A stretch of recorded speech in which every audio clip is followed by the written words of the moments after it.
Alright everybody, it's getting to be that time of year, even though it's only the second day of the year. As you can see here, we are about 57 days out from Lightfall dropping. So sooner rather than later, people are going to start doing, their prep work for it, per se. Maybe start prepping your weekly bounties and storing up on that sweet XP. Or maybe you're trying to get your hands on some of the seasonal weapons that are actually pretty good and worth your time before they go away, okay? And in this video, I'm going to be recommending you guys the most important heavy weapon to go and get out of all of these seasonal weapons you could possibly choose from. Now, granted, there really isn't that many heavy options, except for maybe one other honorable mention this season, but I haven't had the pattern for that one yet. Although I am getting awfully close to getting its pattern. But we're not here today to talk about the retrofit escapade, obviously. We're here to talk about a goated rocket. And that rocket shouldn't come to any surprise to you guys that have been playing this year, but it's going to be the bump in the night, okay? I initially made a video on this rocket launcher back when Season 17 dropped, going over the Demolitionist and Chill Clip roll, because this is the only rocket that can do that, right? Especially if you have somebody in your fire team with a Gallahorn. The Wolfpack rounds you'll receive will actually proc Chill Clip as well, allowing you to freeze and shatter the boss. On top of that, you can throw a grenade to instantly skip the reload, and ideally,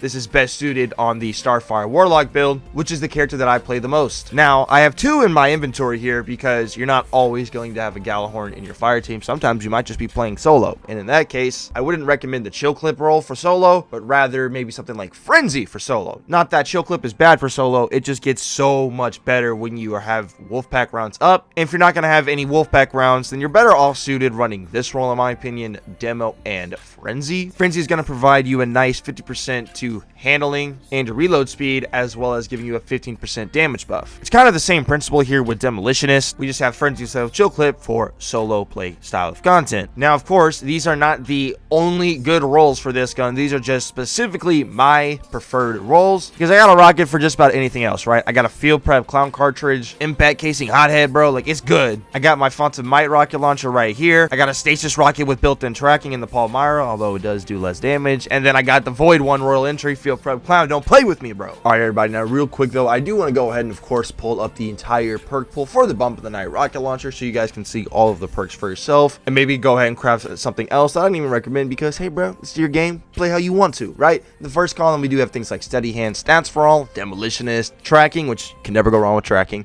Field Prep, which is also really good on the rocket launchers, and then good old auto loading, right? At the top of the fourth column, we do have things like Chill Clip, hell yeah, Unrelenting, pass, Frenzy, Chain Reaction, Turnabout, bro, please don't craft this rocket with Turnabout, and then Vorpal Weapon. So as you see, there are a pretty good amount of options you can go about crafting with this rocket launcher. Obviously, you can never go wrong with a tracking rocket, because how much damage does a rocket do if it doesn't even hit its target?